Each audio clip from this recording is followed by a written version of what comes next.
चलिए अब स्टार्ट करते हैं। प्रकाश के बारे में तो आप लोग जानते हैं कि प्रकाश एक प्रकार का विकिरण ऊर्जा होता है जो किसी वस्तु को देखने के लिए या उसकी स्थिति को अनुभव करने के लिए किया जाता है। उसे ही क्या कहा जाता है? प्रकाश। तो प्रकाश के बारे में आप लोग को ज्यादा तो कुछ तो नहीं पता है, 12th क्लास नहीं है आप तो शाम थोड़ा कम रखें। प्रकाश के बारे में जो सबसे पहले बताए थे वो न्यूटन साहब थे। उन्होंने चलते चलते बता दिए थे कि प्रकाश एक तरह का कौन होता है, लेकिन उसको उन्होंने प्रूफ नहीं किए थे, ठीक है। लेकिन उसके बाद बहुत सारा वैज्ञानिक आया, उन्होंने हाइगेंस आया, यंग्स आया। आप लोगों को 12th क्लास में सब पढ़ना है, 10th में नहीं पढ़ना। उसके बाद बहुत सारा वैज्ञानिक आता है, वो कहता है कि प्रकाश कण नहीं होता है, प्रकाश तरंग होता है। तो प्रकाश तरंग होता है, उन लोगों ने सिद्ध करके दिखाया कि प्रकाश एक तरह का तरंग होता है। लेकिन सबसे पहले जो वैज्ञानिक प्रकाश के बारे में बताने वाले थे वो न्यूटन साहब थे। उन्होंने चलते चलते कह दिया था कि प्रकाश एक तरह का कण है, और उन्होंने एक कॉर्पस थ्योरी दिया था जिसको हिंदी में कणिकाएं बोला जाता है। ये भी चीज आप लोग को नहीं पढ़ना है, लेकिन थोड़ा सा इंट्रोडक्शन थोड़ा हल्का फल्का दे रहे हैं, ज्यादा कुछ नहीं दे रहा। लेकिन आगे चल के एक वैज्ञानिक आते हैं जो आइंस्टीन साहब कह के गए थे कि प्रकाश एक तरह का कण होता है, लेकिन वो सिद्ध नहीं किए थे। और एक वैज्ञानिक, कौन वैज्ञानिक आता है जो सिद्ध किया कि प्रकाश एक तरह का कण होता है? कौन किया था? न्यूटन साहब चलते चलते बता दिए थे प्रकाश एक तरह कौन होता है, लेकिन उन्होंने सिद्ध नहीं किए थे कि प्रकाश कौन होता है। लेकिन उसके बाद बहुत सारा वैज्ञानिक आया, वो बोले कि प्रकाश क्या होता है? तरंग होता है। लेकिन बाद में बताए थे कि 1903 या समथिंग था, हाँ 3 या 4 होगा, सब 3 है शायद। उसके बाद आइंस्टीन साहब आते हैं और उन्होंने सिद्ध किया कि प्रकाश एक तरह का कण होता है। तो प्रकाश के विद्युतीय प्रभाव से उन्होंने फोटो इलेक्ट्रिक इफेक्ट से उन्होंने सिद्ध किया था कि प्रकाश एक तरह का कण है। इस तरह से दोनों हो गया कि प्रकाश तरंग भी है और कण भी है। समझ में आ गया? तो क्वेश्चन आप लोग का यही आता है कि आधुनिक विचार के अनुसार प्रकाश क्या होता है? तो प्रकाश तरंग भी है और कण भी है। बात समझ में? तो इतना ही बात आप लोग को याद रखना।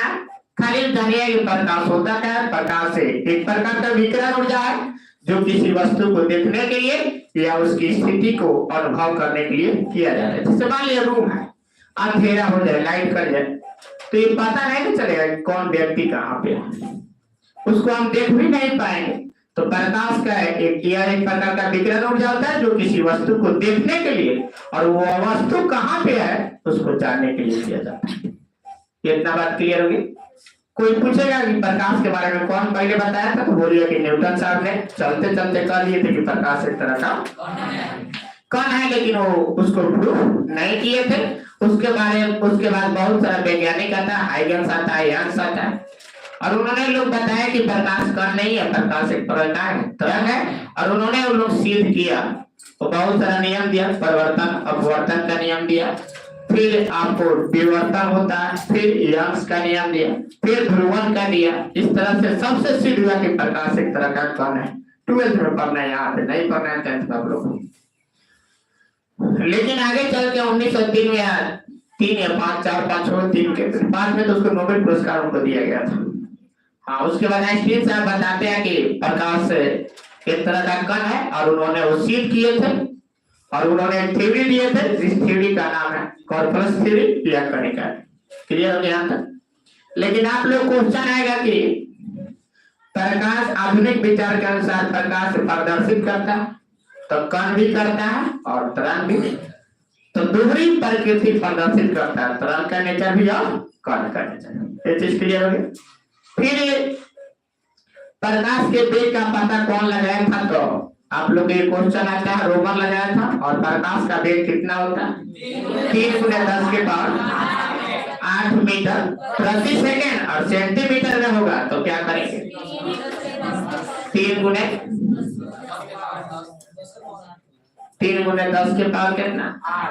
8 होगा कब? जब मीटर प्रति सेकंड में रहेगा तब। और 10 होगा कब? जब सेंटीमीटर के लिए 1 मीटर में 100 सेंटीमीटर होता है तो सेंटीमीटर प्रति सेकंड। लेकिन ज्यादा अधिकांश यही आता है। ये ऑब्जेक्टिव क्वेश्चन क्लियर हो गया आता। तेज परिभाषा लिखा हुआ है, आप लोग कॉपी पे सब लिखा हुआ है। और लिखा हुआ है तो वास्तव में प्रकाश एक प्रकार का ऊर्जा है जो विद्युत चुंबकीय तरंग के रूप में क्या करता है?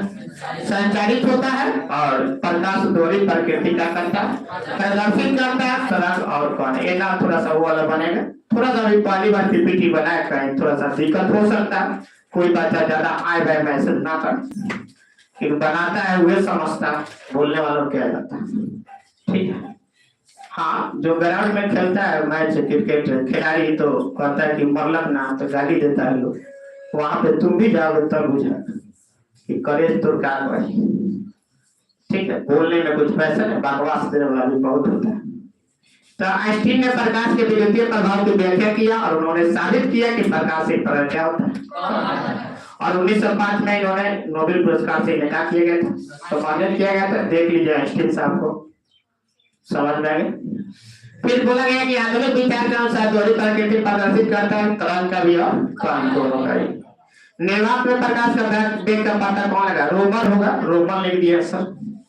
वो कहीं मिस्टेक है सर, थोड़ा सा उससे चलेगा, हम बोल रहे हैं उसको सुनिएगा। ठीक है, आप लोग कॉपी पे सब सही लिखवाएंगे। और जो प्रकाश का वेग लगभग कितना था? 10 के 3 गुना 10 के पावर 8 मीटर प्रति सेकंड। और प्रकाश सरल रेखा या सीधी रेखा में क्या करती है? भ्रमण करती है। ठीक है। और होता है कि किरण किसे करते हैं? तो एक लाइन में बोलिए कि प्रकाश के चलने की पथ को सब फोटो में साफ साफ आ रहा ना, कहीं दिक्कत नहीं ना। किसी को दिक्कत हो रहा है तो थोड़ा मैसेज करके बता दे, किसी बच्चा कोई दिक्कत हो रहा हो तो। क्लियर हो गया बाबू? तो प्रकाश के चलने की पथ को क्या करते हैं? किरण। इसमें जी वो पीपीटी पर लिखा था कैसे जो मीटिंग का इस पे नहीं लिखा है। ठीक है, चलिए ठीक समझ गया सर, आपकी भावनाओं को समझ गया। इस पर हम कुछ नहीं कर पा सकते, चलिए कोई बात नहीं सर। तो ये प्रकाश के चलने की पथ को कहा जाता है। आप लोग मैथ में पढ़े थे, 3 गो बाबू बताए थे। एक ऐसे लाइन होता है, एक ऐसे लाइन होता है और एक ऐसे लाइन होता है। तीनों का मतलब अलग होता है। इसको बोला जाता है रेखाखंड। क्या बोला जाता है? मतलब ये जितना बड़ा है, अगर मान लीजिए 5 सेंटीमीटर से 5 ही सेंटीमीटर हुआ, खंड मतलब टुकड़ा होता है, तो इसको बोलते हैं रेखाखंड, इसको बोलते हैं रेखा। इधर भी बढ़ सकता है, इधर भी, और इसको बोलते हैं किरण। क्लियर हो गया? तो ये किरण बना लीजिए। किरण को एक के निशान से दिखाया जाता है, तीर के निशान आगे में बनाया जाता है। तो प्रकाश के चलने की पथ को क्या कहते हैं?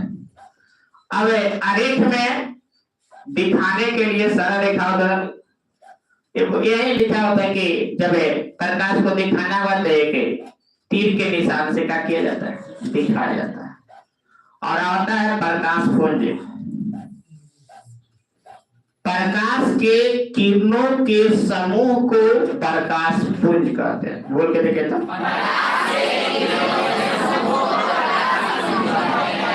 याद है? क्लियर हो गया?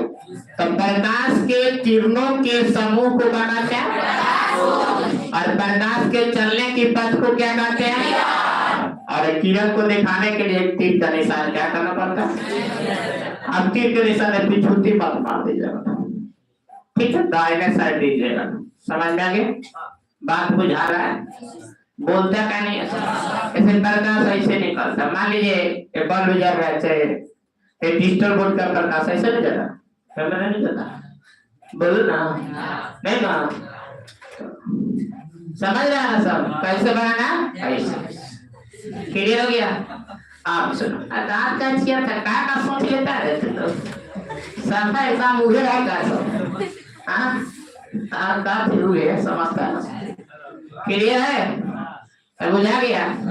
तो प्रकाश के चलने की पथ का करता है चिल मार के पढ़ो यार, उतना टेंशन नहीं रहता है, समझ गया।